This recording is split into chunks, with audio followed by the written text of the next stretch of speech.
LOL and goodbye. Go live. That's that.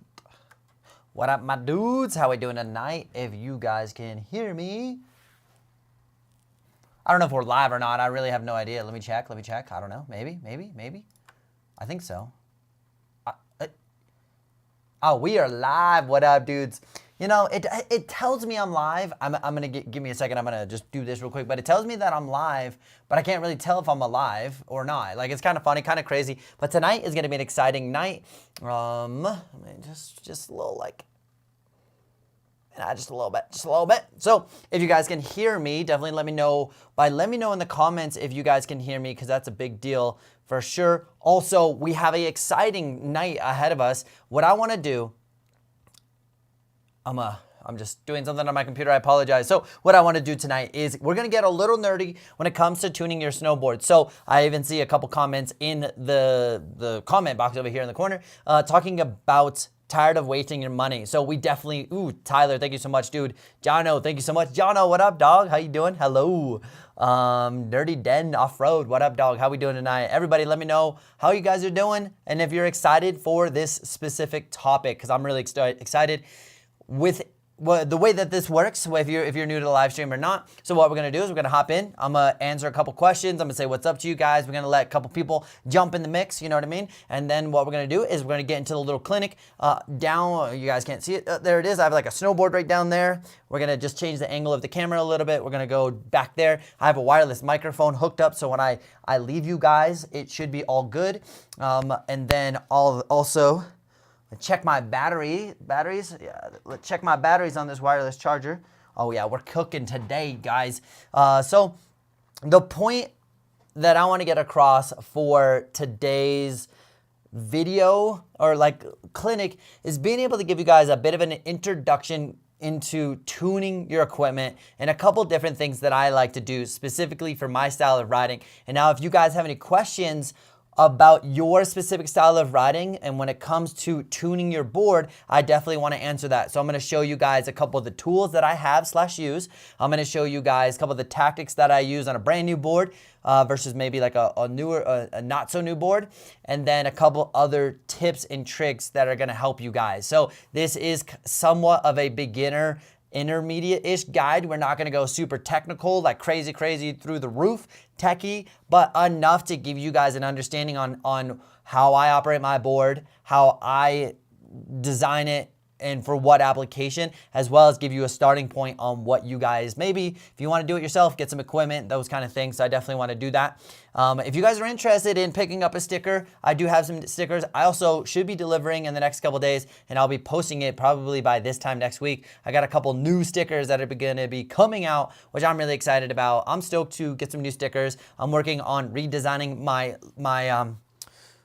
hoodies, but I do have these hoodies available. This is one of my favorite hoodies. I do have some hoodies down below. All of that stuff does go into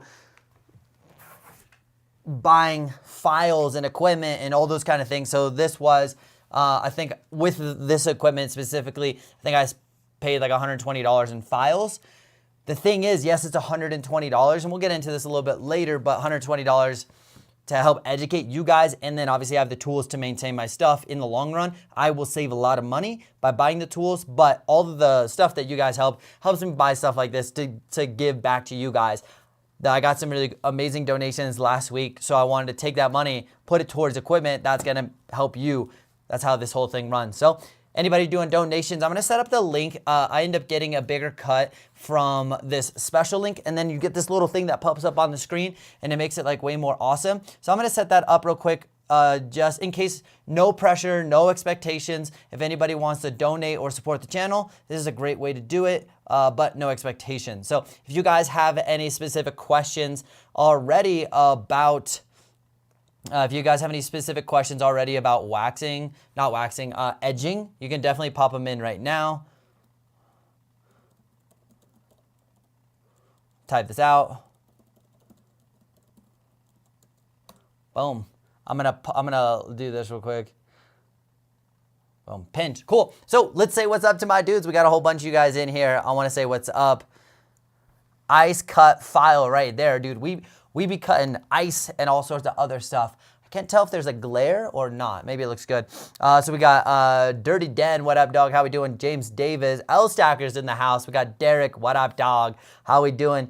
Jonah, I don't know why, Jonah, but the YouTube algorithm thinks that spamming emojis is a bad thing. So I actually have to go and approve your comment. I love your comment, dude. It's just a bunch of snowboarder dudes getting hyped, right? So I don't know why. So if your comment, when you spam something like that, doesn't show up right away, it's all good. We'll just click the little button and get it in there. He says, Jonah says, love the tips on riding switch. Looking forward to good basic setup for switch riding. Let's go, dude. Yes, I'm so hyped on that. Oh no, not your bad, Jonah. Just wanted to let you know that that's why it may not show up immediately. I got to click a button. All good. Love the spam of those snowboarding emojis, not shenanigans. But stoked that you're ripping it up on the switch. Switches, I've gotten a couple DMs today on my Instagram about people rocking some switch riding this weekend, which is freaking sick. Let's see. Mr. Timmy GT says, this is exactly the topic I'm looking for. Done paying for some dudes to do a half job tuning my board. I'm ready to invest on a few dollars in some tools to do it myself. Yes, I totally get that, dude. And that's something we're going to be talking about here in a little bit on kind of the procedure that I follow when it comes to that. And then we got Kenny Shellnut. What up, dog? He says, Tommy is the man. What up, dude? I appreciate you being in here. Kenny and I will link up eventually. Rachel says, got my board all out and ready to go. Let's go. That's sick. And if you guys want to follow along, definitely could be cool. Brian Carroll says, yo, what up, dog? How we doing? Loud and clear, bro beans. Let's do it. We just got a freaking $5 donation from our dude Max. Keep up the good work, buddy. Dude, Max, I appreciate that. Let's go. That's so sick. I appreciate the donation. Yeah, I got a couple cool videos coming out this week. I got one, how to ride fast and in control in like off-piste terrain, which means like the bumpy, chuddery, gnarly stuff. So I got a nice little video coming out on that. I made a vlog today about me overcoming some of my fears and my tactics and giving you guys an insight on what scares me. At some point, at some level, everyone has fear. Now, what that fear is, or where that limit is, or that threshold is probably a good way to put it. We got it, but is your threshold here in snowboarding? Is it a little bit less down here? Is it way up there? I don't know, but I definitely have a lot of fear when it comes to snowboarding, as much as it may not look like it on the videos or there, but it's just, or on Instagram or TikTok, let's say. But I definitely have a lot of fear, so I kind of addressed some of that and did that today. I also made a video on ollie versus pop. And that's a good video to dive into, because I want to start a versus series where it is ollie versus pop, camber versus rocker, front side versus backside, toe versus heel, and kind of get a little nerdy in a versus series. So if you guys have any suggestions on what topics that you want to see, front board versus backboard, we literally could do anything. Moguls versus trees, groomers versus not groomers. Like, there's so many topics, but of course I only want to do it the video if it's going to help you guys. And I think the ollie versus pop video is going to be really good. So I made that today. So I made 2 videos today. And surprisingly enough, I only make YouTube videos once or twice a week in Instagram. So what I do is I just grind on like 2 or 3 hours worth of like putting in a bunch of work on videos. And then once I'm done, I just go snowboard, have fun. And then my other days I work a full-time coaching gig. So I'm always riding a lot, but I'm not always making content. And at the end of the day, I'm stoked to make the content. I'm also stoked to just go snowboard without a camera and just go vibe and ride, you know? So it's pretty sick. But yeah, I don't know, tangent right there. But we also got E-Dog says, I need tips for butters, dude. Okay, well, I have a video. I'm gonna do this real quick. I kind of set this up. Let me know if this is working for you guys. So you could go over here. This is my main channel, just so you guys know. You guys can go to butter. I spelled that wrong, my bad. B. So right here, want to learn butters and spins? Boom, look at that guy. Looks like he's all fresh shaven there. So with that said, you can go to my channel, and if you're looking for a specific topic that I may or may not have made, this is a great way to find out if I've made it or you're looking for a specific subject. Do that tactic that I just showed there. The other thing is, if I didn't make it yet, let me know, because I want to make topics for you. Brendan says, yo, do you avoid sharpening edges if you're focusing on rails? Ooh, that's a good question. We're going to dive into that in a little bit. I'm going to have to say yes and no, personal preference, but I'm going to show you what I do. Richard says, what's up, Tommy? I've heard you mention detuning your snowboard. What does that even mean? Yes. So let's get into that real quick. Your board, your board has a metal surrounding. Obviously, it's the edge and it's at 90 degrees. Now, depending on what your application is, sometimes you want that edge to be super, super sharp. Sometimes you don't. Then the length of your snowboard from the tip to the tail, even though I went center out, tip to tail, your edge is really, really sharp. Where there's certain parts that I'm going to dive in about 15 minutes. I'd like to dive into some of these specific topics for for tuning. So if you guys have any other questions right now, let me know. Let's get those done. And then I'm going to step back there. We're going to do a clinic and we can ask some more questions. I just want to have the time to answer as many questions I can beforehand. But detuning simply means kind of getting that sharpness away. But you don't necessarily always just sharpen the whole thing or unsharpen the whole thing. But I do certain points of my board that I want to be sharper or less sharp. Get into that in a little bit. Don't know hype says L Stackers. NLE says, I need tips for a Hillside stop. I've only been snowboarding once. Are you kidding me, dude? That is so flipping sick. I'm so hyped on that. Here's a good example for you. Hillside, and actually, you know what's going to be sick for you? NLE. What's going to be sick for you? The video that I'm dropping out, I believe on Friday, talks about some tactics on how to slow down, which is going to apply to you. I also have if you go here and just go to turn, video, how to turn your snowboard is really good. How to turn is a live coaching one. And then, yeah, those two ones are freaking fire if you're looking for like a how to turn. But when it comes to stopping, two things that you can that I suggest you do is flex down with your knees so you're a little lower to the ground. What that's going to allow you to do is you can absorb the impact, or not the impact, the terrain, or you can extend as you need to, just like a shock in a car. Your shock in a car doesn't just sit all the way at the top or all the way at the bottom. It sits in the middle, so it can do both.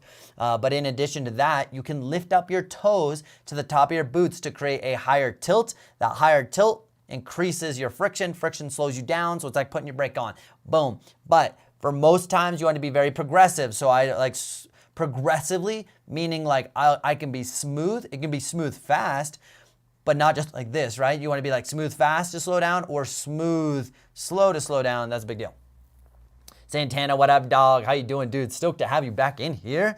Let's see. By the way, other than that, I'm pretty good at toe side and going straight down. Dude, that's freaking sick to hear. What about like bumps, runs? Like, how do you stop on those? And that's the exact video that I'm going to be making and / dropping on Friday, is that exact thing, how to stop and be in control when going fast in those kind of terrains where it's bumpy. Again, lift up your toes and allow your knees to absorb the impact or the terrain as those bumps go up and down. That's a big thing that I think is really important for us to be able to address and understand.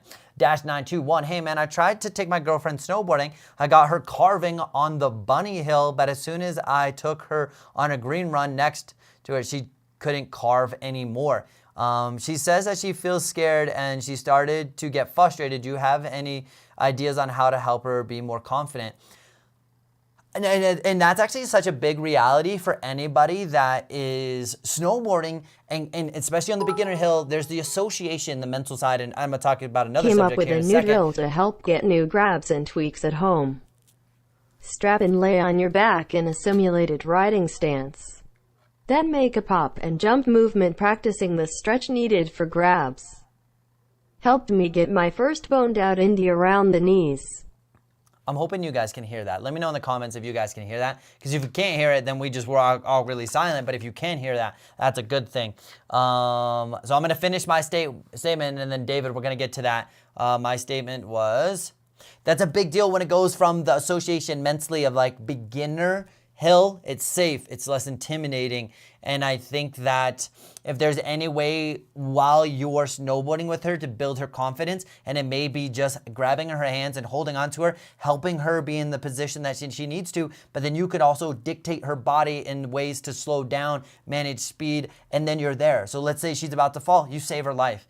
Let's say she's about to go too fast, save her life. Maybe, and then eventually you can do that for whatever exercise. I do this with my athletes all the time. Actually, if you go right here, there's a video that says how to turn a snowboard beginner coaching session. I do the very same thing with one of the campers at camp, and I just wanted to build his confidence on a relatively steep run, and he wasn't comfortable with it, so I was there to help him, and I could dictate his body and force him to do the turn and be safe. So I was able to manage that, and that was really cool. So so kind of sick. Hopefully that makes sense. Go check out that video. It could be really useful. All right, so my dude David says, come up with a new drill to help get new grabs and tweaks at home. Oh, so he came up with this.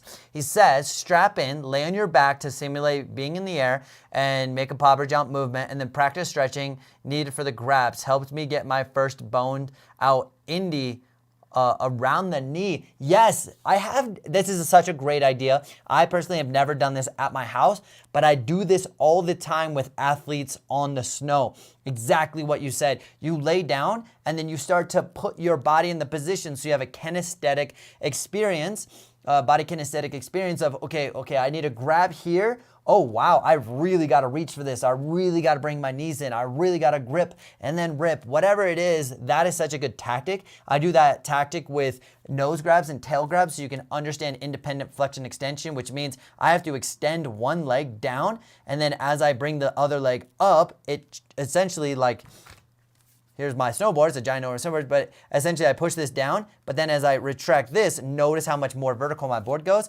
which means it's easier to grab. So freaking sick. I'm super hyped that you did that. And then you did just say, I didn't mean that to read out my messages. I think it's kind of sick because you guys can listen to it without me reading, and I can hear it and then talk about it. It's kind of sick.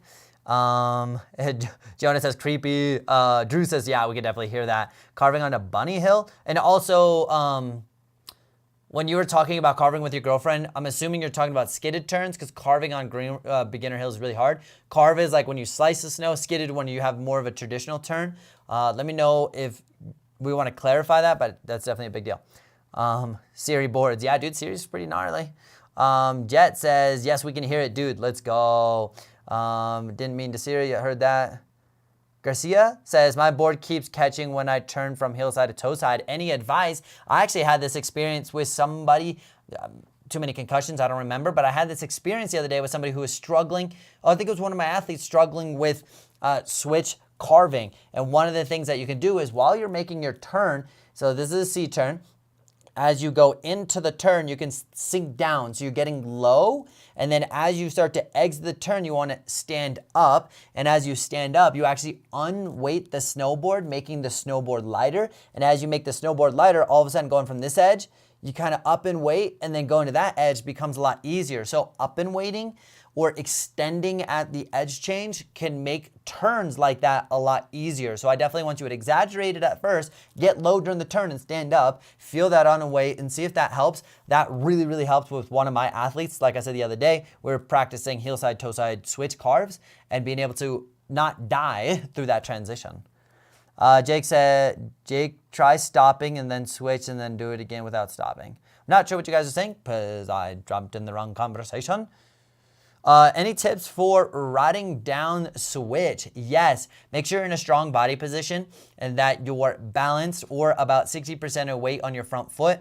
And then you want to do this thing called knee steering. Knee steering essentially is as you're going on your heel side edge, your knee is going to open up and help pivot the snowboard. And then your toe side, you're going to push down on your snowboard as well. And that's really going to help. That's really going to help your turns.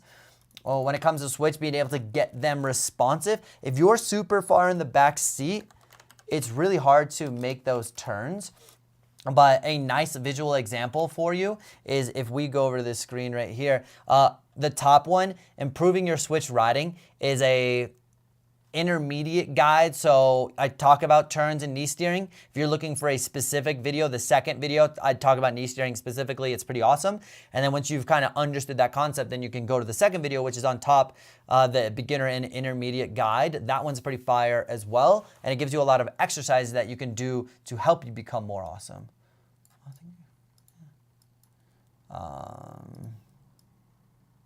Yeah, it's fine. Okay, moving on. Okay, so from there, we got a couple other questions. L Stacker says, smash that like button, let's go. I don't know how to pronounce this. P3 Cabo says, hi Tommy, I'm a beginner and I'm still learning how to link my S turns, but sometimes I feel like I really am heavy to turn, but sometimes it's really easy. What do you think? Is it because of my board type? It definitely might have a little bit to do with your board type, but I'm going to argue probably more to do with your body positions. When your body position is in a more, let's just say, awesome position, it's going to feel easy, almost effortless. But if your body is working against itself or your body is working against your board, then that's going to be way harder to, what's the word? It's going to be way harder to force the snowboarder to go somewhere where essentially you're driving your car and one tire is trying to go that way and the other tire is going that way. Where are you going to go?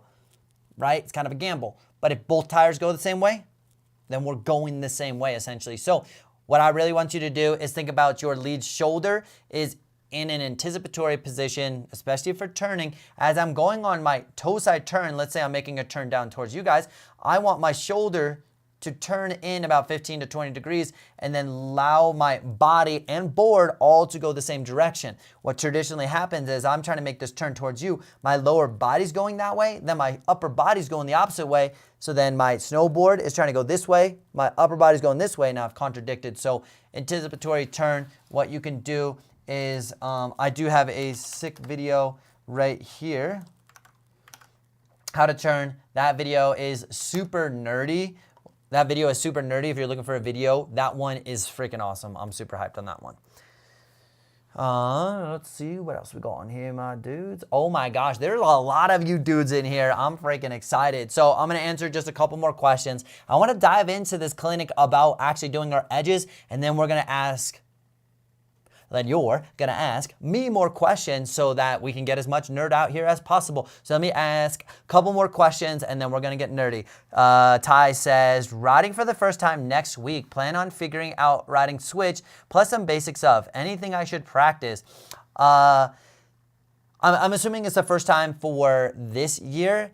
And I would say, yes, practice your stance is going to be the biggest thing, making sure that your knees are constantly flexed. It's really easy for us just to be really tall, but in an athletic position where our knees flex is actually a really good thing because we can handle the terrain as we don't expect it. Oh crap, I went through some moguls, some bumps, or whatever. I'm in an athletic position, and that position is really awesome. Yes, I can be extended if I need to save energy across a catwalk, totally, but get your knees bent. Now, when I say knees bent, I'm not talking about my shoulders dropping down. I'm talking about my chest relatively vertical, and I'm able to sink my belly button, and that's the biggest deal that I want to get across to you guys, is your belly button needs to sink down, and the best way to do that is to flex at your knees and hips downward versus just dropping your head over, because then your belly button doesn't really drop down towards your snowboard. So that's a big deal.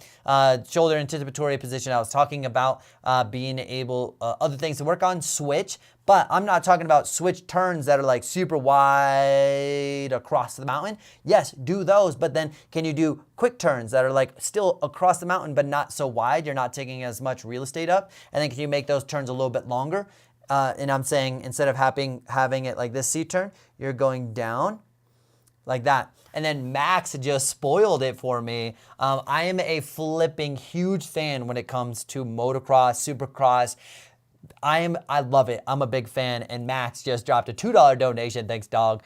He said section 1 first heat. Dude, let's go. Dude, I don't want to know that, but I also want to know that. You know what I mean? So the supercross race is happening kind of right now, which is pretty freaking exciting. I love supercross.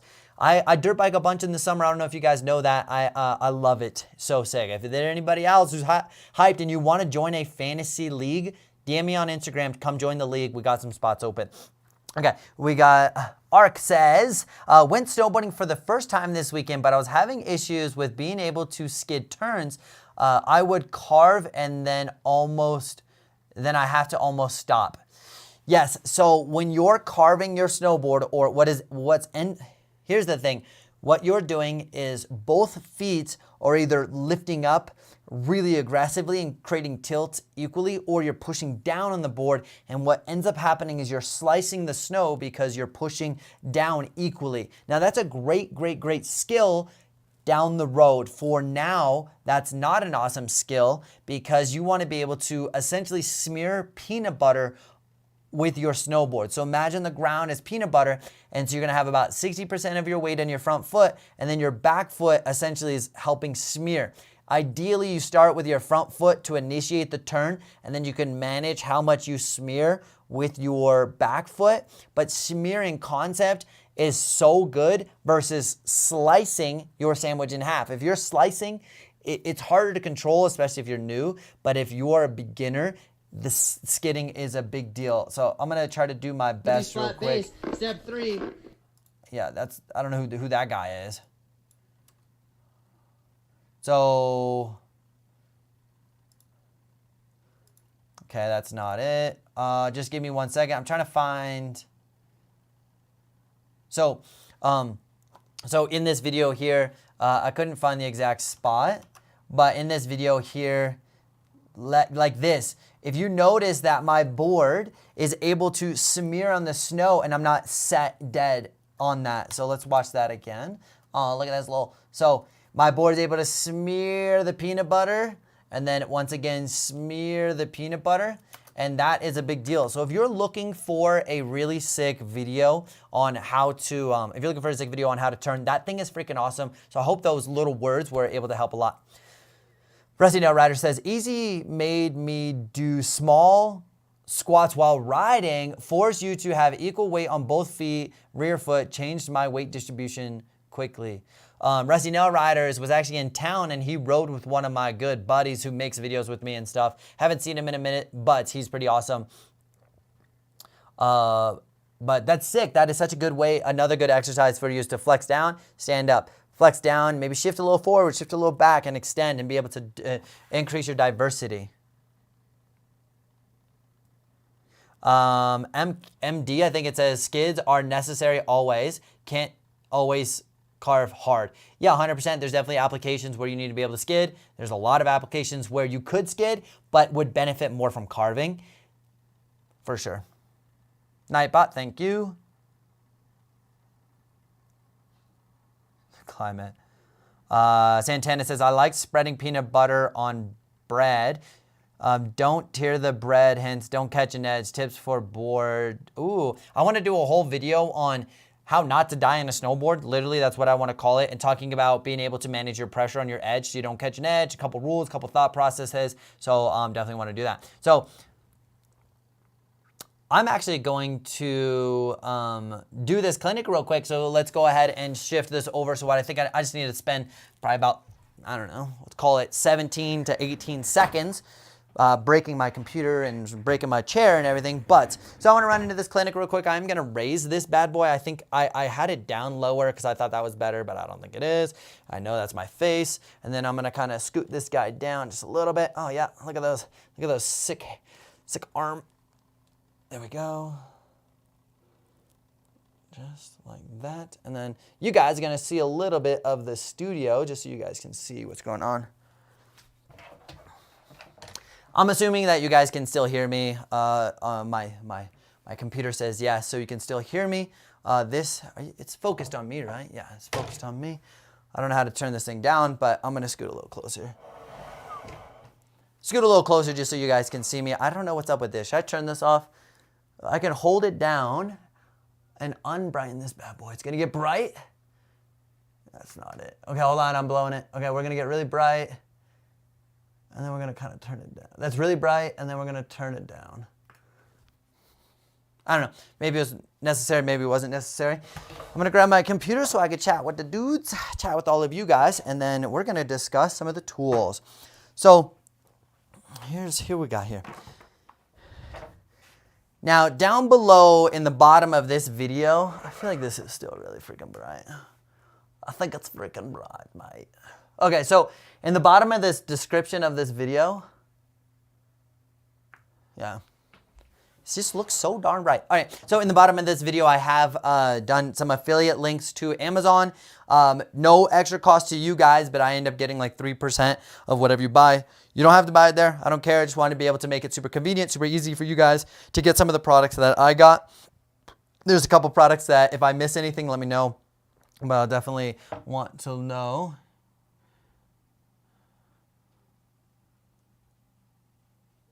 Steven, what up, dog? So first and foremost, I got a brand new snowboard here. I've rode it once, broke it, I'm pissed, whatever.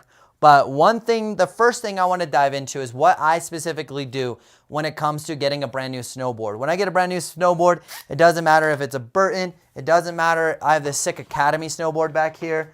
Whatever I do, I take a file to the snowboard. Now you may be asking, okay, this is a little aggressive, Tommy. So what I like to do is this one right here. I'm going to show you guys. Oh, I think I want to go this way. So this is called a Panzer file.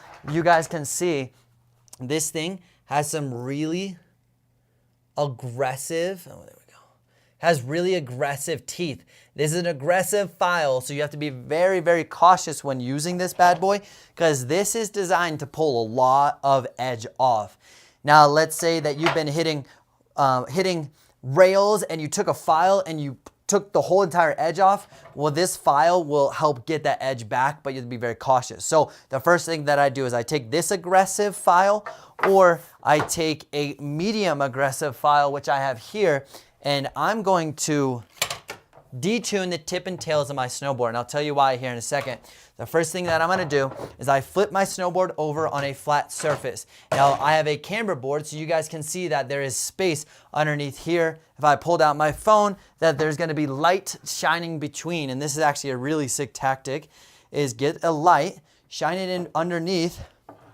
And what you can do is you can find exactly where this board makes its last contact with the snow, theoretically.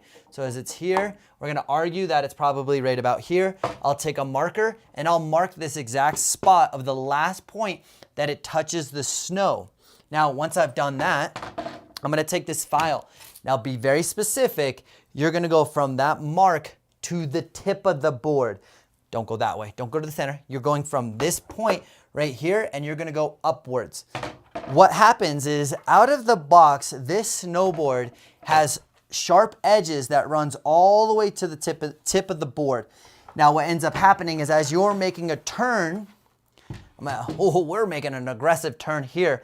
As you can see, as you're making this turn, this part of the snowboard way up here is going to start making, if it's like deep enough snow, this part of the snowboard is actually going to start gripping the edge of the snowboard is going to start gripping the snow, causing you to make these sporadic turns as if it's like all of a sudden you've gotten like a boost of turn and it catches in. Well, you catch because this sharp edge is actually directing your board back uphill.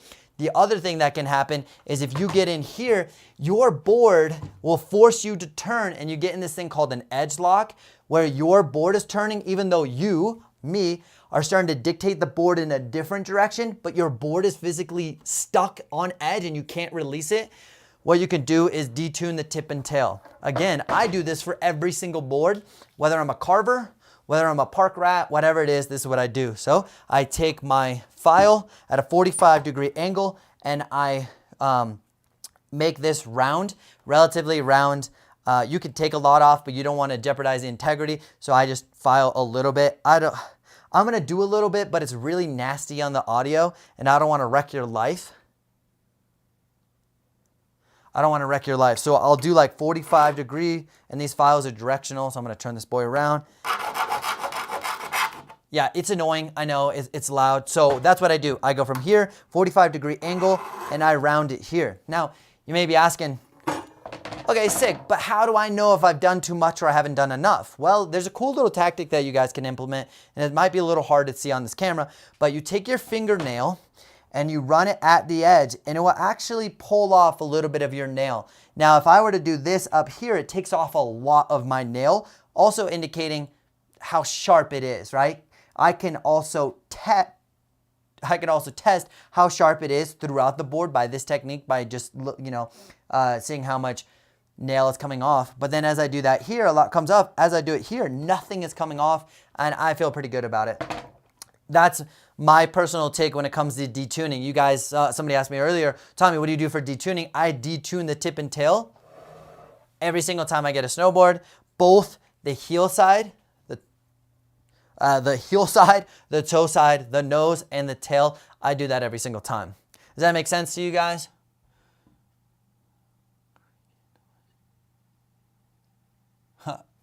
You need a cameraman for these kind of things. Maybe, you're right, 100%. I just got to get a cameraman for these kind of things, So that's the first and foremost thing. So I'm going to try to get a little closer. You're going to see this board. I'll go at a 45-degree angle. I'll go up to here. And then my nail that I was talking about is I'll do this, and it leaves a little bit of a residue as I do this. So I just take my finger at about a 45-degree angle, and it will leave a little residue on here. You guys can kind of hear it, but then when I go up here, like nothing comes off versus here. So that's what I do with that. Okay, my next step, what I want to suggest to you guys is I personally ride a lot of rails. I ride jumps. I ride moguls. I ride trees. I want an edge that is going to be as versatile as possible. That versatility to me is being able to have a sharp edge without catching and dying on rails. So what I like to do is called a base bevel. Essentially what I'm doing is you have 90-degree edge. Your edge looks like this, like right here. So it's 90 degrees. Here's another good example. Yeah, let's do this. So Steven's right, I need a camera guy. So you have your edge, you have this edge down here, right? It's right there, and you have 90 degrees, so it makes a 90-degree angle. What I like to do is I'll take this bottom edge on the base and I'll do a 2-degree base bevel. So essentially, as my board lays flat, the bottom edge is flared upwards, so it's actually less sharp. And the reason why I do that is imagine you're sliding on a rail, but the front of your edge is actually kind of lifted just a little bit. And as it's lifted and I'm hitting that rail, well, guess what? The rail is sliding underneath that edge instead of on the edge. I'm not actually creating friction. It's not flush. It's actually faded upwards.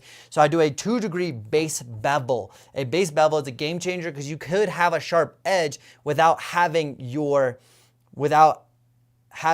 as likelihood of a chance of actually catching the rail, if that makes sense. So my number one suggestion when it comes to that is take it to a shop, not a hand person do it. You need to go to a shop that has a machine. That machine can do it in literally 5 minutes. We'll do a very clean, perfect base bevel, and that they should charge around $15. Yes, I would pay up to $20, but if they charge you $30, $40, $50, don't do it, go somewhere else. Sorry. I want to support local shops, but I also don't want to support greed because that takes 5 minutes. I went to Vail, Colorado, which is known to be one of the most expensive places ever, right? They'll do it for $15, and then somebody else tells me they're gonna do it for $50. I say no, I walk away. So that's just me, personal preference. But the shop is gonna make a perfect base bevel. Now, there are a couple tools that we're going to get here in a little bit that are going to help you maintain the edge. That's a big thing. As far as your base bevel, I don't trust myself, even though I know what I'm doing. I don't trust myself enough to do that perfectly. I'd rather a machine do it, and then I can maintain that edge, if that makes sense. So that's the base bevel, do a machine, blah, blah. When it comes to a base bevel, there is this little... it's going to be linked in the description below. There's a little file that goes here that sits on the inside. Where are you? It's got a little locking mechanism. You slide this file in. I'm going to show you guys. I keep going to the wrong direction. So this is the first tool because we're talking about base bevel. And some of you guys may not be into this, but I just want to say this. You slide this bad boy in here. You got to unscrew this thing. You slide it in. You tighten it. And then you change the degrees of this thing based on how much your base bevel. So right here, if you can see it in the light, that says it's 2 degrees. And essentially you slide this on the base. This edge right here will sit against the wall of your snowboard. And then essentially you just slide it sideways. So then I go like this. And that's how I maintain it, okay? So this may be, for some of you guys, this may not. Now, the next thing that we wanted to get into, Santana, peace out, dog. Hey, I'm going to get to chat here in a little bit. I just want to kind of keep going on this. So the next thing is, okay, cool, Tommy. I don't ride rails. I'm not into park. I just want a freaking sharp edge. Well, what we can do is you can buy 2 options here. You have your traditional traditional kind of $15, $20, $30 tool, which works great for quick, easy maintenance. I wouldn't say that it does the greatest job of making it clean, perfect, or fast, but it does a good job of maintenance. And you can just $20, really easy investment. You're not gonna get as much versatility out of it. And for some people, that's really fine. I did link a Detuning one, $20 down below. And you just, essentially all you do is you apply, the edge goes against here, just like this. And if you can see, this thing just sits like this, and then I just pull it back. And some of them are designed to be on your base. Some are designed to be more on the side. This one's designed on your base, and essentially you slide it back. Now, as far as technique, I'll get to that in a second after I show you my option on how I do it. Now, that's one option. The limiting factor with a lot of these is you get one file design. You get one file, whatever you get. And the files that I have, that one. Excuse me, sir. Sorry, I just blew out your eardrums. Okay, so the files that I have is this aggressive Panzer file, takes off a lot of the edge, which we've talked about. And then you got your like smooth it out just a little bit type of file, which is gonna be right here. Oh, that's where I put that edge. So then there's gonna be like the little, it still has some relatively aggressive, where are you at? Relatively aggressive lines, but not super line. It's just like sandpaper. There's like the nitty gritty stuff, and then there's the fine stuff. So I have 3 levels. The one that takes a bunch of stuff off, one that does a good job, and then one kind of polishes it out. And so we're gonna talk about that here in a second. So after that, got my computer. So what I personally like to use is just a file and guide. And why I like this is you can see here, as you can see here, it's just an L bracket, essentially. It's just an L-shaped thing. Now, on one side, it has space to, this actually slides against your base.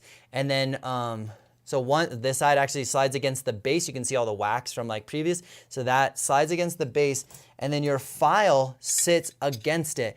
And then you're able to interchange all of these files that you need, more aggressive, less aggressive. And then for simplicity, I have a C-clamp that I use to lock everything in together, just to make sure that I'm not slipping or causing any problems with actually sharpening my edges. So I'm gonna show you guys real quick. So the way that I like to set it up is I'll slightly tighten it just a little bit, and then I'm gonna move this file to an angle that kind of sits down like this. And then essentially what it does is the board is gonna be on this side, and the board sitting here, and then the file rides against the side of it. And as it rides against the side of it, it's gonna take off like a nice layer of your edge to sharpen it. Again, this thing's really sick because you're able to control how much you take off. Maybe I just need to polish it. Maybe I need to really, change the edges. Now, for this specific one, it says it's 90 degrees, which means that this is designed to be perfectly straight. I have another one that is 87 degrees. So as this is flat, you can do 3 degrees, which makes this more of a knife point, which is gonna be very, very, very sharp. I do not suggest riding rails like that, but what you can do is you can ride half pipe, border cross racers. That's a big deal. So I have a couple different degrees for different applications, but for now I have a 90 degree. Does that make sense? Hopefully that makes sense. So I'm able to lock it in. Kind of looks like this. This part is flat. This part is angled down. You can change the angle just based on its feel. And then you tighten it. And then why I tighten this and why I think a C-clamp is such a big deal is because if I'm trying to hand hold this thing and I slip, I just ruin my edge. Or if I don't have it perfectly at 90 degrees, well then it's 93, I'm wrecking my edge. It's not that awesome. I'm gonna check in with you guys. I know there's a whole bunch of you guys here. I'm over here on my computer. It locked me out. Oh yeah, there's a bunch of you guys. How often do you recommend to maintain, says Ty? I probably do my edges every 2 weeks. But I snowboard every single day. The metal themselves are pretty tough, you know what I mean? So I do mine every 2 weeks. So I'm talking every 15-ish days. 15-ish days. So So now let's talk about, okay, Tommy, cool, you got the tool, you do all these really cool things, but how do we actually do it? So ideally, I was gonna go buy some vices today, and they were like really, really, really expensive. They were like $250, and the gentleman there was like, don't buy them here, go somewhere else. And I said, okay. So essentially a vice would allow you to raise your board up and or actually put your board in a vertical manner. I'm gonna make an official how to tune your board 1, 2, 3 steps with a professional tuner in the community. It's gonna be a really nerdy video. It's gonna be way more nerdy than this, but this is what we got for now. Sorry, that was really loud. I apologize. I don't know why that was so loud. So when you're gonna do your edges, I'm actually gonna switch boards real quick. Yeah, and I don't want to do too much of the noise to blow out your eardrums, because that's probably not what you're looking for tonight, you know, bleeding all over the place or something. So I just wanted to use this as an example because I have these bindings off. Ideally, we're gonna have a vise. I don't have a vise. Ideally, we don't have bindings on. This is what we have. I want to demonstrate my best and my ability to help you guys out. So essentially, again, this flat part, which I'm gonna scoot a little bit closer so you guys can see me. Oh yeah, we're cruising now, guys. We're killing it. So essentially, this is set up so I have 2 options. I can either pull or I can push. I personally like pulling because I feel like I can get a better grip and a more consistent grip than anything. So essentially what you do is you let your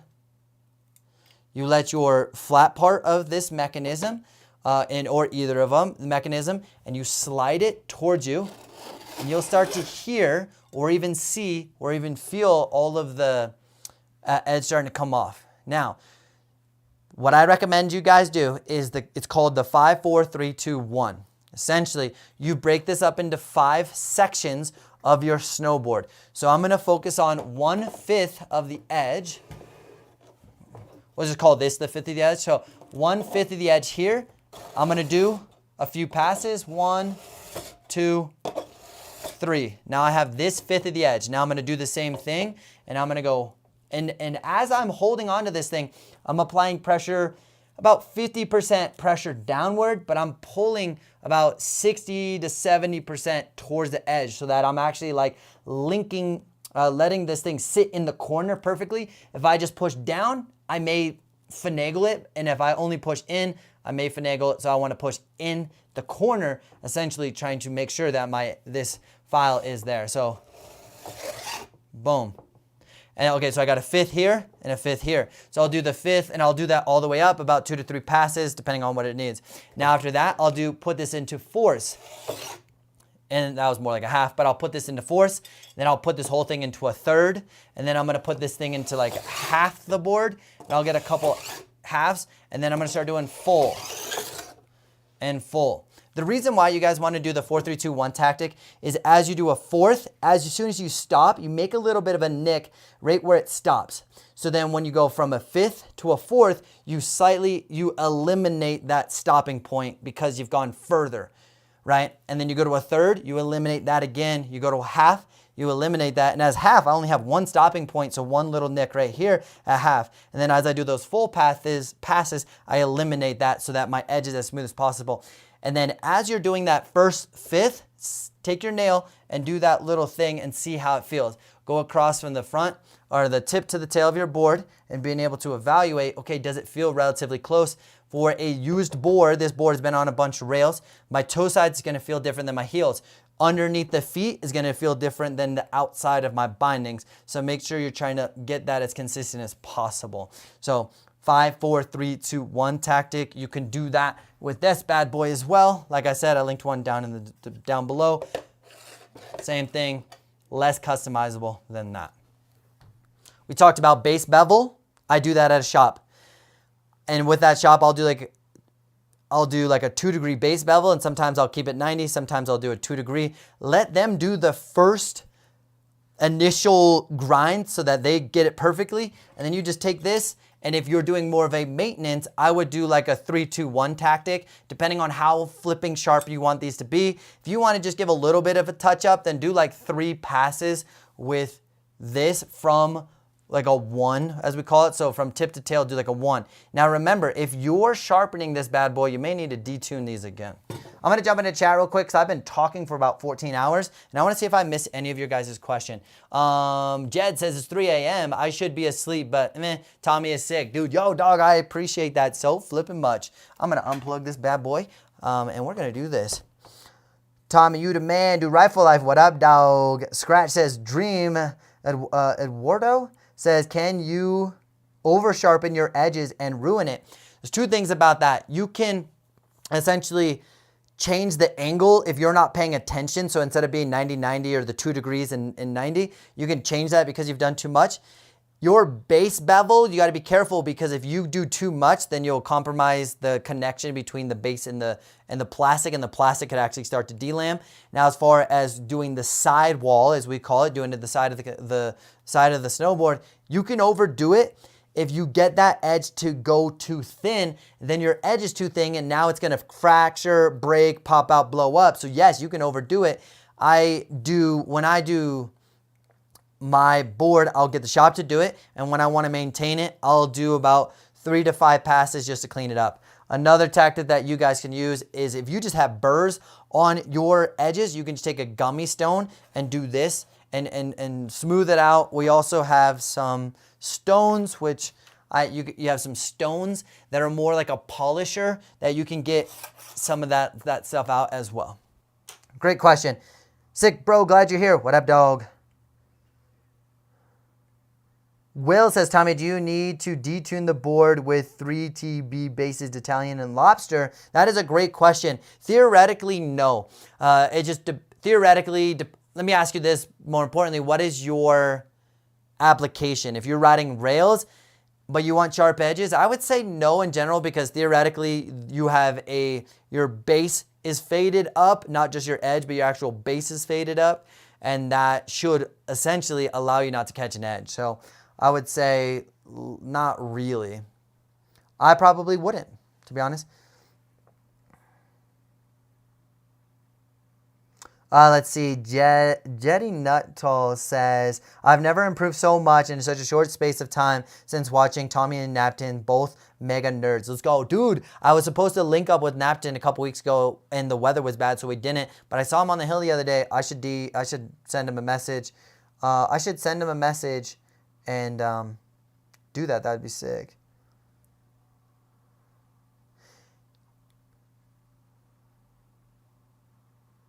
Okay, I want to go back and through. If anybody has any questions and I did not answer them, please, if you guys have any questions and I did not answer them, please let me know. Oh, Mobility Duo, what's up, Tommy? Just popping in to say hi. Aw, you guys are the best. Drew says, I had broke my collarbone. Pretty sure it's because exactly what he just described happened to me at high speed. Dude, that's gnarly. Stoked to detune. Oh, that's another question that I don't see here. Believe Morgan says, no cameraman feels more organic. Now, something we didn't specifically talk about is, do I detune between my bindings or I detune the edge? Now, a lot of rail riders who are just specific to rail riding, that's why we call them rail riders, they detune their edges. They just take a file and they go 45 degree all the way down. And that's totally cool, personal preference. Their goal is not to die on rails, let's be honest. My challenge with that is I just like to have a little bit more versatility in my riding because I'm not some insane rail god. I have a couple rail tricks, but I also like to go hit jumps. I also like to go carve some snowboards with Napton, you know, that kind of thing. So I like a little bit more versatility. That's why I use the 2 degree base bevel and so forth. But if you're just specifically riding rails in your application, what people will do is they'll take the file to 45 degree and just detune this so that you don't catch an edge. So definitely an option. If you want to have more versatility, that's where that base bevel is pretty amazing. Some shops won't do it or they don't know how to do it. Totally fine. Go to another shop if they don't do base bevel. Again, do a machine. Don't do it by hand, especially base bevel. You can really wreck your board, but the edge is not so bad. All right, I tell you. Okay, so going back on over here, I've got the computer out. I know I definitely missed a lot of you guys' questions, and if so, I do apologize because we because that happens for sure. Hey, do you guys have any questions? There's a whole bunch of you guys in here, and holy cow, thank you so much for you guys being here. But if you guys got any questions, this is a great time to be asking those questions for that, definitely. Okay, Scratch says, that's a dream to own my own board. Dude, heck yes, that would be super sick. You'll also be surprised. You can get some good deals on Craigslist. You might not get the highest performing, most awesome board, but you can definitely get a board. That might be pretty awesome. Rusty Nail Rider says, should you do your own edges if you have magnet traction? That is another great question. I actually want to kind of go over here and do this real quick. Yes. I'm going to show you guys this real quick. So I am loading another screen, snowboard tuning edge. I don't know what else to call it at this current time. We're going to go here, sharpening. Boom. Okay, so I'm going to switch screens for you guys so you guys can see this. So on here, you're going to see this one here. It says one ball J magnet traction edge tool. So essentially what this thing is instead of like this being so flipping big, this thing will not necessarily fit between the magnet traction. So what you do is you get this, but it's a third of the size, and then it has a third of the size of an edger, and then you can get that edge in the you know, the little magnet traction, the serrated edge, essentially what it is. So yes, you can do it yourself 100%. And you just get that little tool. And I think what did we say over here? What is it like? I mean, like 15 bucks, right? I think Detuning, One Ball J, a couple of those guys do that. And then, yeah, there's another one right there. I don't know if you can see that. Yeah, One Ball J has one, Detuning has one. So that's a great question. I'm glad you asked that question. It's a very important question. I love it. I love it. We also just got hopefully I'm going to bring my computer out here. We also just got 2 donations. You guys are incredible. I'm going to go through these real quick. My friend and I are having difficult times getting that small rotation forward on jumps to help you land flat and not on the board's tail. Do we need to lean forward on the jump? Any ideas how this would help? With the TPOs, with the $10 donation, dude, thank you so much for the donation. Sorry it took 4 minutes to get to you, but we're here. So your question is, I'm not sure if you're saying rotation in terms of this, left and right. Are you talking in terms of going forward? So essentially, what I want you to do is make sure, I'm going to answer both of them. Make sure your lead shoulder is pointing in the direction you're traveling, especially if you're doing a straight air. I'm sending it towards you guys. I do not want this lead shoulder to go this way, and then my board's going this way. If my lead shoulder is open 35 degrees, then essentially the rest of my body is going to follow my lead shoulder, and I'm going to rotate sideways. Now, if you're talking about kind of matching the angle of the terrain, what you want to do is extend both feet at the same time, and the jump is naturally going to get you to go forward just a tad bit. If you're already super far back seat, as you take off, you're going to remain more in that back seat position. And another sick thing that we did here on that's not the right screen, on the good old YouTube channel is we go to this one right here, and this video right here, 5 mistakes. Boom. Oh, I kind of want to see if we can do this. Okay. I'm going to go right here. We're going to slow it down. I don't know if you guys know this. I want to make sure I'm on the right screen. Yeah. You can go to this cogwheel right here, and you can go to playback speed, and we're going to kick this bad boy to 25%. And then as we're taking off this bad boy, look how everything's pointing in the same direction. I'm taking off with my feet at the same time. Now, I could argue that I'm in the back seat here, but I'm not. What ends up happening is because I took off with my feet at the same time, watch my natural reaction. Notice how I naturally rolled forward just enough to match the transition of the jump. So that's a big deal. Also, 5 most common jump mistakes on a snowboard. It's one heck of a flipping sick video. So if you're struggling with jumps, that video hurt my knees because I exaggerated. I showed the most common challenges that people face. And that includes knuckling, drifting, all sorts of fun stuff. But that was a really fun video for me to make because it's so real. These are real things I see every single day. So I demonstrated them and then also talked about why it's awesome or not, or why it's not awesome and how to fix it. Hopefully that answers your question, my dude. Thank you so much for the donation. We also got a $5 donation. It says, you're a good dude. I appreciate that, dog. Don't mind supporting the dream. I just got the Burton Custom X. It's stiff, so that kind of sucks, but good board. What's your favorite board? I have that board that we are detuning over there. That board is a Burton Custom. It's a Burton Custom True Twin.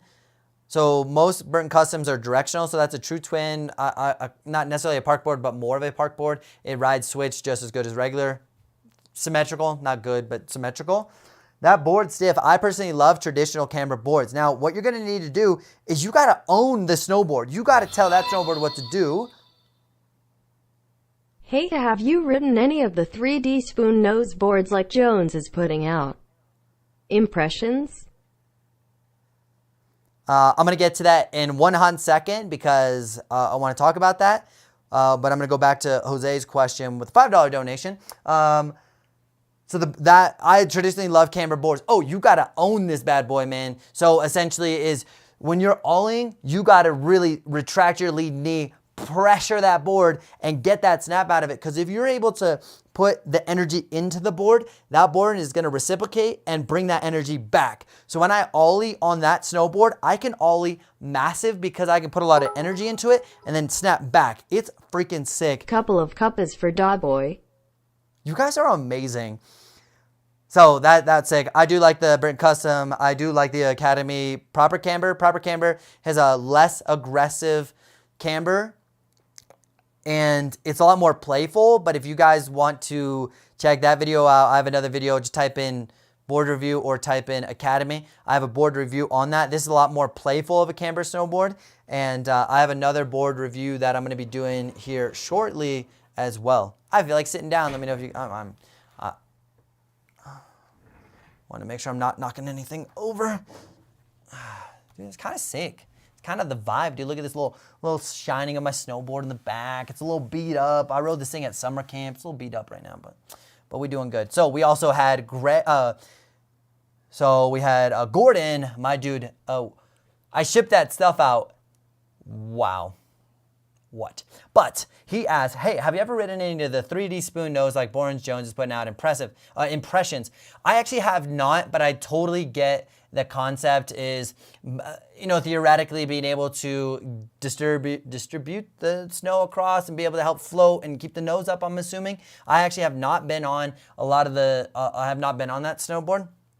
But I've heard good things. One of my athletes I rode with last year rode for Jones, and she loved the company, loved the equipment, loved the board. She really vibed with it, and I was very impressed. My struggle trying new snowboards is simply I like to ride in a certain way, and I like my equipment to perform a certain way. So when you ride something new, it changes. Could I be missing out on a certain amount of performance because I'm not changing boards? Yes. I ended up snowboarding the other day. I rode a different board than I've ever used to.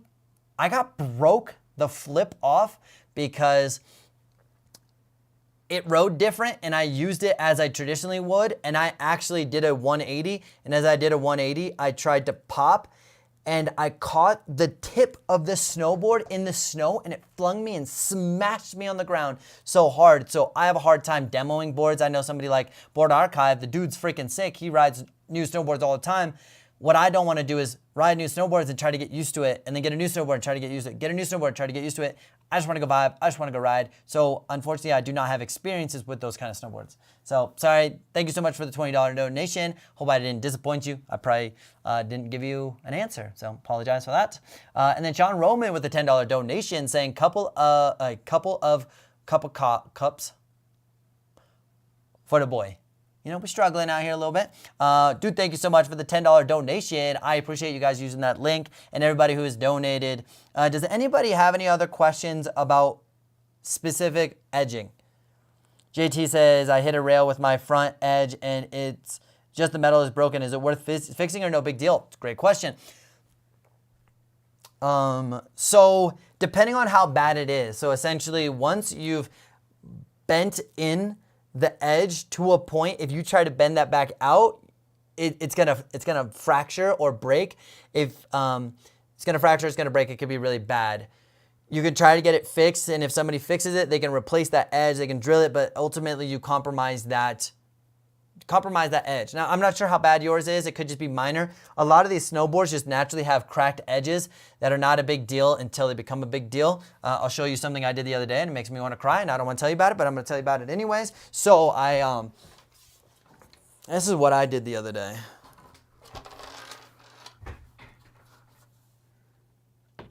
Oh, where is it? Where is it? It's like right. Okay, where is it? Oh, there it is.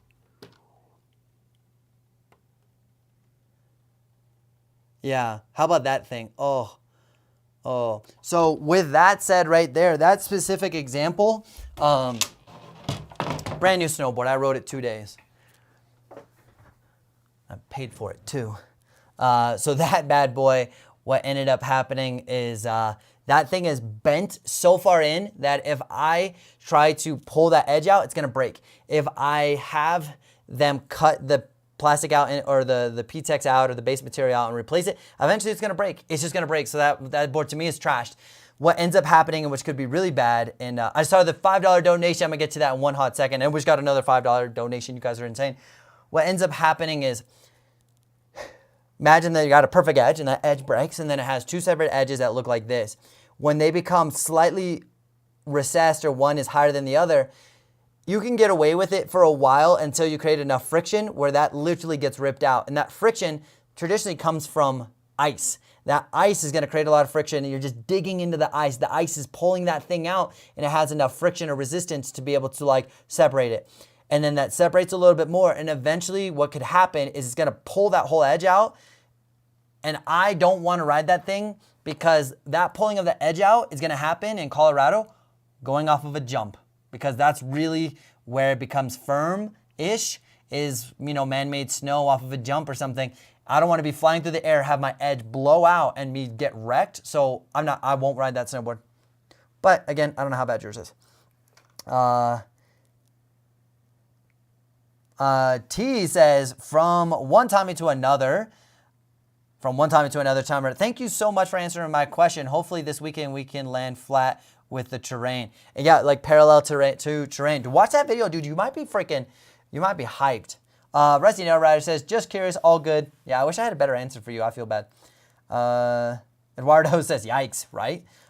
Jed says, will detune your nose and tail be good all around or only for certain applications? So detuning the tip and tail for me, I do it every single time, whether I was a half pipe rider, a rail rider, a jump rider, a backcountry rider. I do that because what I don't want to have happen is be making a turn and then the front corner of my board is continuing to dig in the snow, and then it's digging into the snow and I'm trying to release that edge, but the edge itself is locked in the snow. So I like to detune that so it's a little bit more faded, so when I want to end that edge, I can, or end the turn, I can. Henry, how to detune with magnet traction. So we just covered that a little bit ago. What you need to do, my dude, is grab one of these tools right here. This, whatever one, like this one right here. So you can grab this bad boy, and then you can do the same protocol I did earlier, but just with the smaller tool that is designed to go in between the little waves with the serrated edge. The serrated edge. We also got Jose says, Burton Custom or the Custom X for medium jumps, going fast only. Also, what is your high back set at, and what is your stance? These are all great questions. And Aaron, I'm going to get to you in a hot second, my dude, with the $10 donation. We got Jose with the $5, says Burton Custom or Custom X.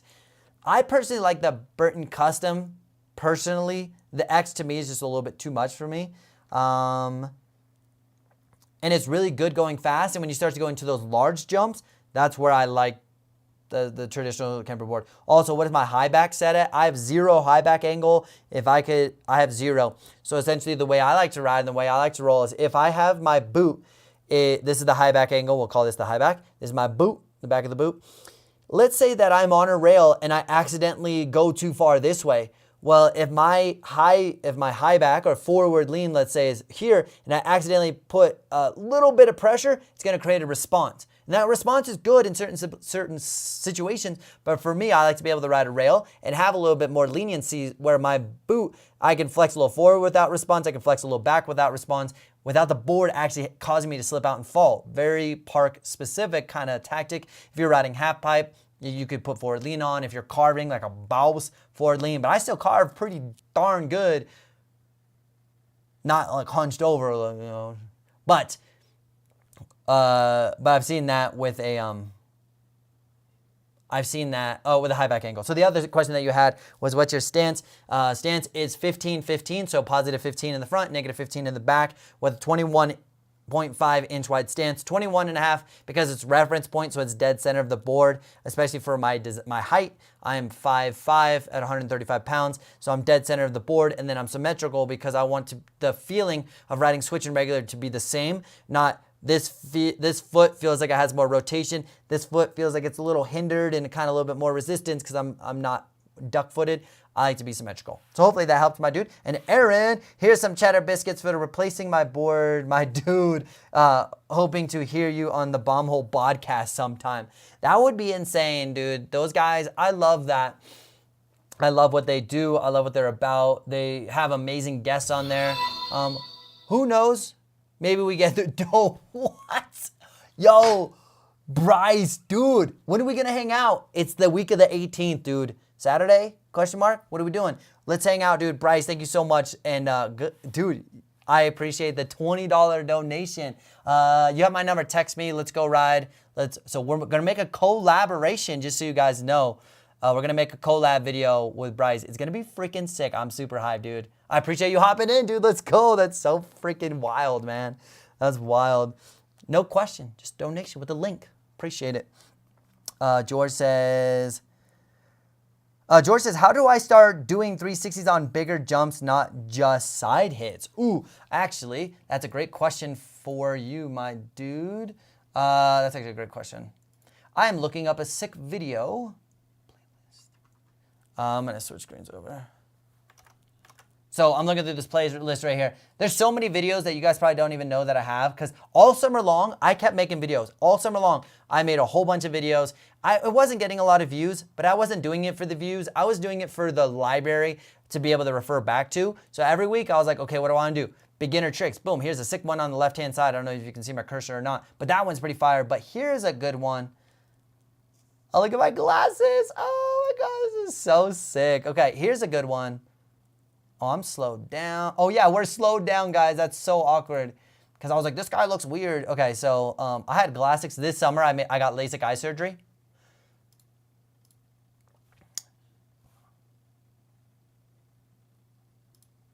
Okay, so in this video, I'm pretty sure we'll get back to it.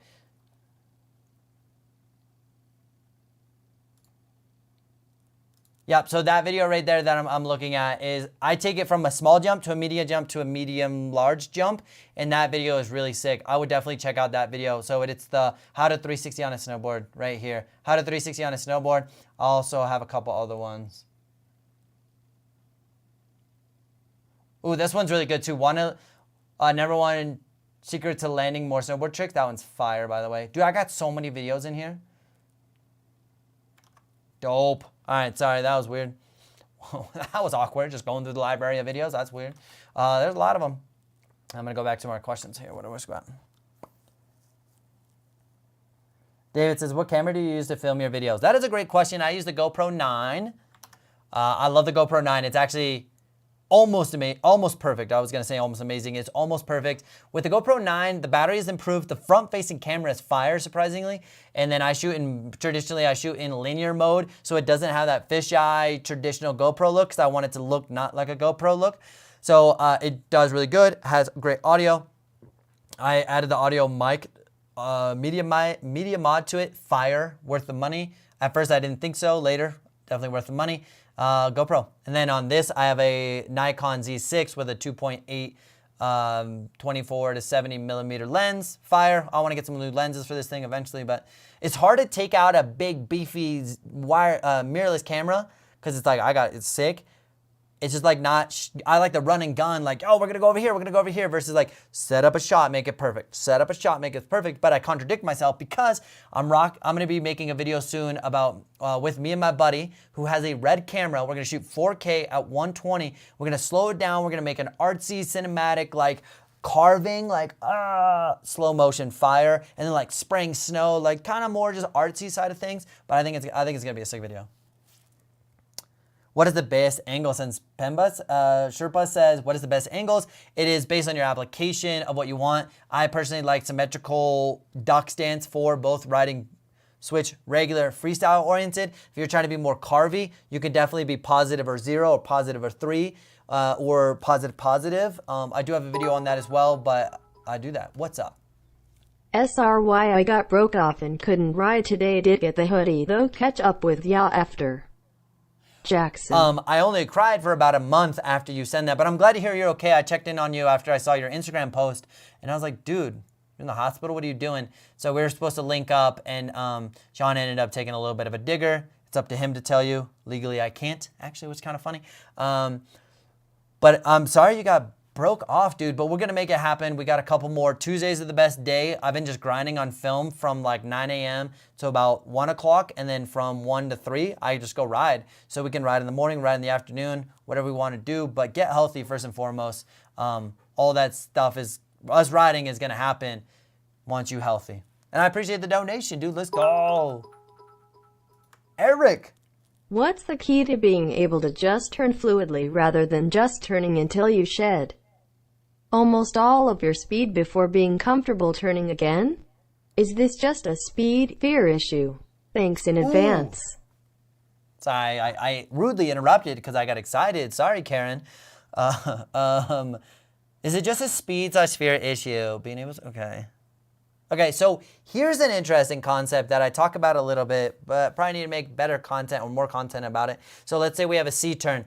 Well, what a lot of people do is they'll actually make a C-turn that is shaped just like the way I have it in my hand, is that they'll start to make their turn, then they'll go really, really, really, really fast, and then they slam on the brakes. Like this is a direct representation of a lot of snowboarding, is turn, slam, turn, slam. Now, another thought process is as soon as we start to get in our turn, we turn our board sideways, and then we start to turn our snowboard, and so we're managing our speed as soon as we start the turn, during the turn, and at the end of our turn, we're constantly managing our speed. And this is a tactic I use all the time. So I'm like turning, constantly managing. Do I want to slow down at the beginning of the turn and then go faster at the end of the turn? Or am I going fast at the end? Or am I keeping a consistent turn through the duration, or a consistent speed through the duration of the turn, by turning my board sideways and then manage my pressure as I'm changing direction? Once you're able to do that, then you can make this turn smooth and then this turn smooth, because you're not having to go, slam. And then that's where that less fluid feeling looks like. What I want to do, eventually on this live stream, live stream stuff, that what I want to do is I have this ability to draw on my screen, and I want to upload a library of clips for you guys that I can just double click and then we can talk about it, because I think having some more visual examples on our live stream could be so flipping incredible. So that is one thing I'm working on, is making a library for you guys, drawing on the screen. And I'm looking here through the library of stuff. I think it's going to be over here. I want to show you guys a quick example. That's not it. I just want to show you guys a quick example of, let's go home. Hey, look, I'm alive. That's weird. Go fast, ride, switch, 5 things, how to jump, how to turn. I think we kind of showed this a little bit ago.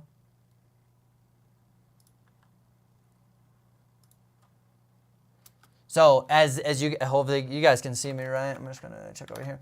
So if you can see my cursor as well, I don't know if you can. So at the bottom of this turn, you're gonna see, I initiated this turn right here.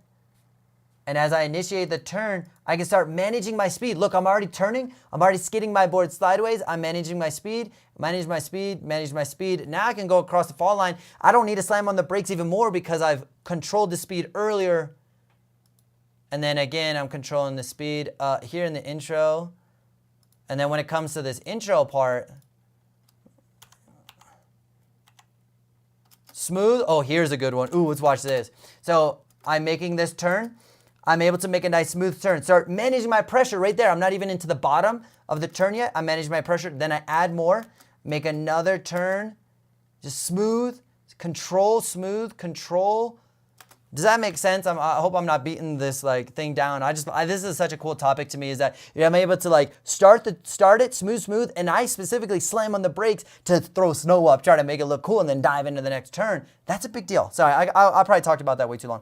How are you confident going fast, especially on bumpy and mogul terrain? Flow. I'm dropping a video on Friday on this exact topic. There's 5 things I talk about within that video, and it's gonna be fresh off the press. I'm excited. It's edited. It is ready to go. Dropping it Friday. But within that, there's a couple, I talk about body position. A body position is a big deal.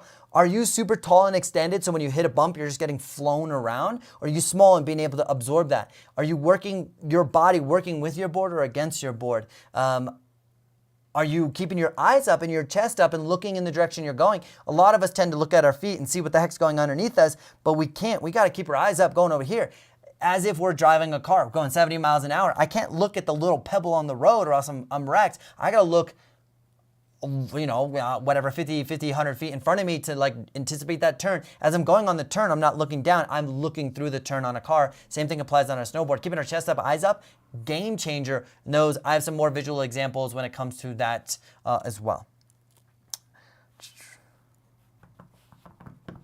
I'm just looking at just so you guys know, I got the computer over here, so I'm not just, just falling asleep or anything on you guys.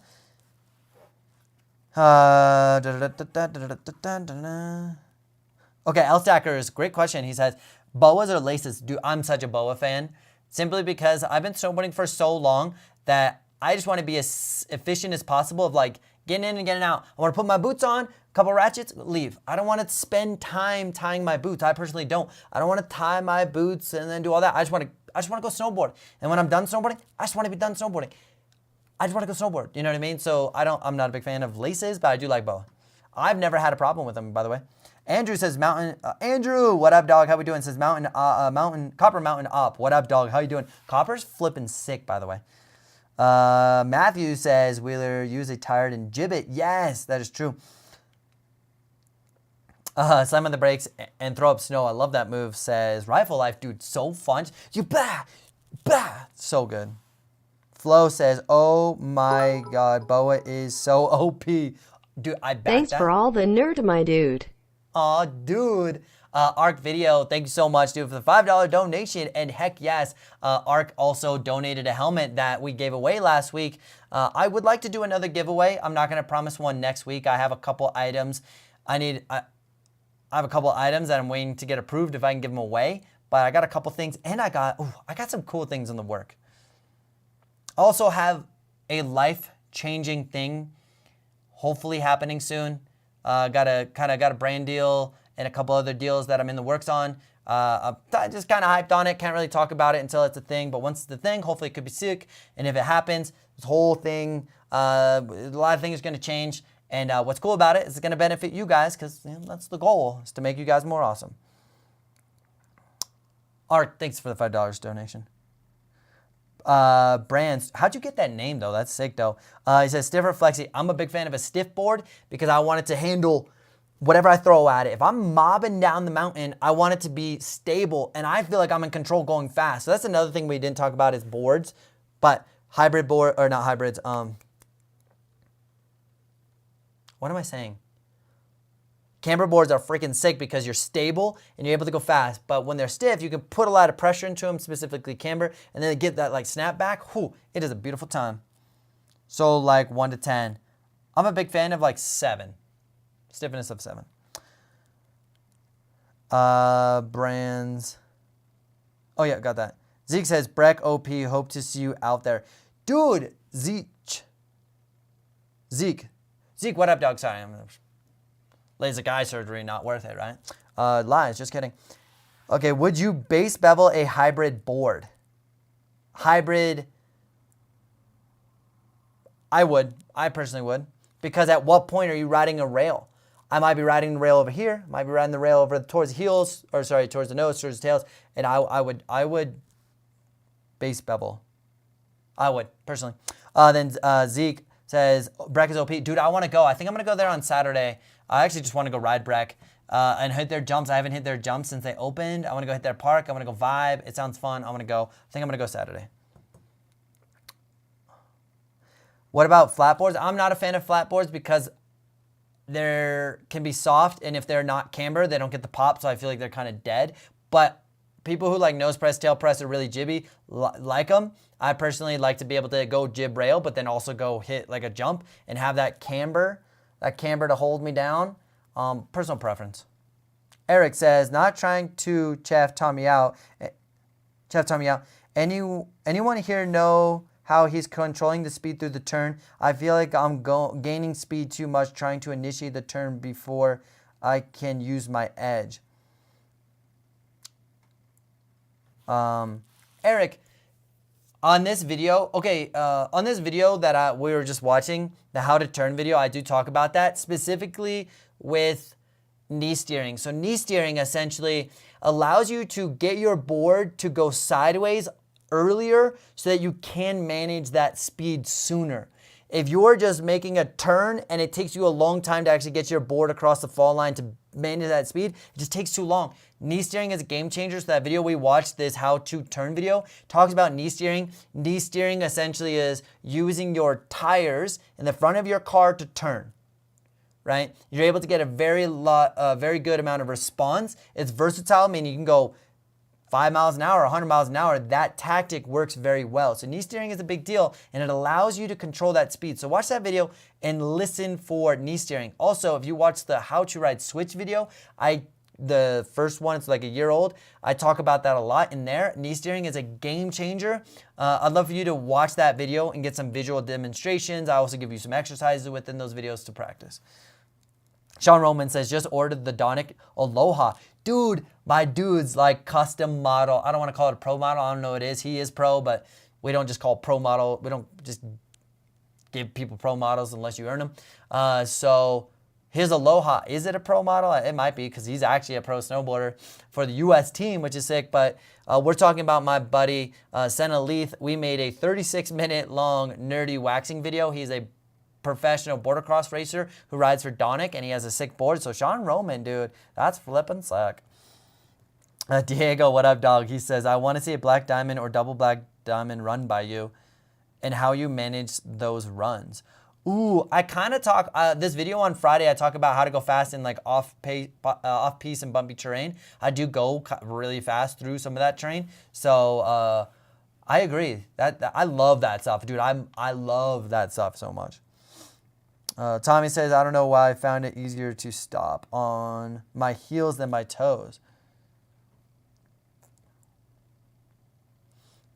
On that, yeah, most times people find it easier because you're able to see down below. You're also able to just get more weight on your heels and lift up your toes to create that. So I could definitely see that for sure. Ben says, I got the 2020 Rozzy Jibsaw. Hopefully she's a beast. That's sick. I've never rode that board, but I've heard great things to be out. Eduardo says, gotta head out. Tommy, thanks for all the info. Dude, thank you for swinging by, dude. I appreciate that. Steven says, my hybrid is camber rocker. That's why I asked if you could. I personally would. Hybrid camber, I would, just because you could be board sliding that rail, and wherever you are, whether it's hybrid or not, you want to fade that. And then as far as the contact points, the tip and the tail, I would detune that. MD says, should I make macaroni for breakfast? Yes. Carb load. Let's go. Zeke says, I'm a lifty at Breck, so hopefully I'll be working chair 5 that day. Dude, Saturday I'll probably be there. I think this Saturday and next Saturday I'll be there. That'd be sick. I love toe side stops. Yeah. MD says the W for the win. Aaron says, do you have that app slopes? The app Slopes. It tracks how fast you're going, distance, elevation, and I hit 40 miles per hour the other day, straight flying, dude. That's freaking sick, dude. Mobbing. I think I want to make a video on that. With Senna, actually, we were talking about that, taking that app and going as fast as we can, see if we can break some records. I think the fastest I hit when I was younger was like 70 miles an hour, 77. There's this run in Beaver Creek. We can go straight down. It's fast. It's scary. Is it T says, what's your preference stance for cruising around the mountain angles? I personally do not, I never change my angles, whether I'm riding POW, park, anything. I always have 15-15 because I like to pop 180, ride that way, and pop 180 and ride the other way. So that's my stance, but I have a stance video on that where I talk about that kind of at length. And I think it's very specific to you. Depends on your application and your body type. Your femurs naturally or come out of your hip socket at like different angles. So then like my stance may not feel right because of the way your body's designed, or it might feel terrible or good or bad. I don't know, based on that. But that is trial and error. What I suggest if you're riding switch at all is be symmetrical. So start at 9-9, 12-12, or 15-15. If you're more directional, then I would do like a 12-3 or 15-3. Personal preference. 70 miles an hour is gnarly. Yeah. I hit 44.8 on the app slope coming down from Cascade. It was awesome. Dude, let's do it. Let's see how fast we can go and see how fast we can go switch. Be sketchy. Okay, Tommy says, I'm confident going straight and stopping on my heels, but not confident stopping on my toes. Though sometimes, bro, been practicing every day, honestly, getting better. Yeah, I could totally understand that. Here's something that I wonder that you're doing.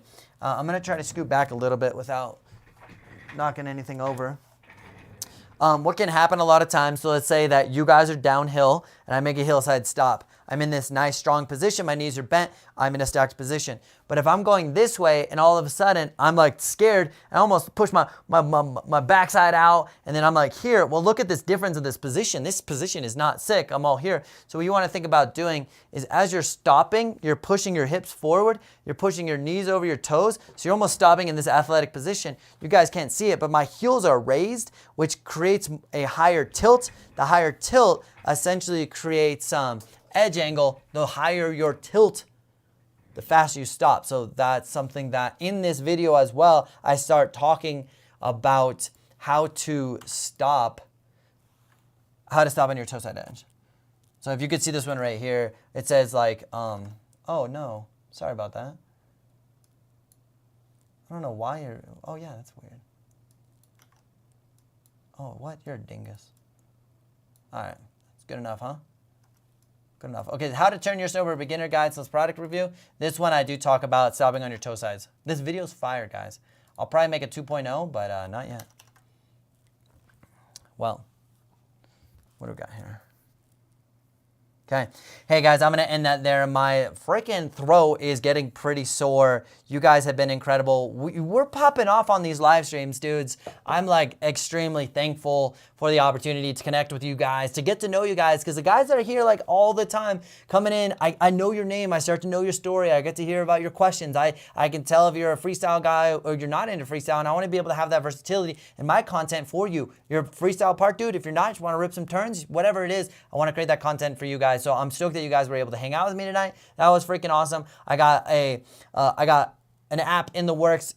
I have goggles in the works. I'm thinking about gloves now, and I'm thinking about jackets. So we got some things in the works. So on that note, guys, I appreciate all of you guys. Nothing but love. We're gonna end that there. I miss you guys. I wish we could stay here all night. I'm feeling a little raspy. I don't know if you guys can hear it in my little voice here, but it's been sick. Come hang out with me next week, guys. It's gonna be dope. We're gonna do something awesome. Not sure what it is. Come up with some questions. Hang out with me next week, next Tuesday. Also, 4 o'clock on Friday, 4:30 Friday. Put post notifications on so you don't miss that video. This video is gonna be fire. All right, guys. Nothing but love. We out. Bye.